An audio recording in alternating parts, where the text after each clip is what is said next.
వచ్చేసి పటంచెరు నుంచి శంకరపల్లికి బస్సెస్ ఉంటాయి. ప్లస్ ఓన్ వెహికల్‌లో వెళ్తే ఒక హాఫ్ అన్ అవర్ పడుతుంది.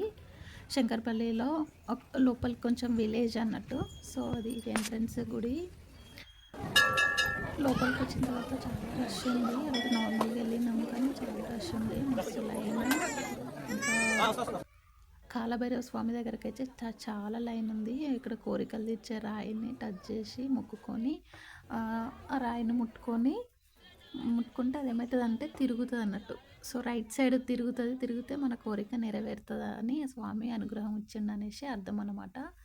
సో, ఇవన్నీ కాలాష్టమి రోజు అందరూ గుమ్మడికాయ దీపాలైతే వెలిగిస్తున్నారు అందరూ.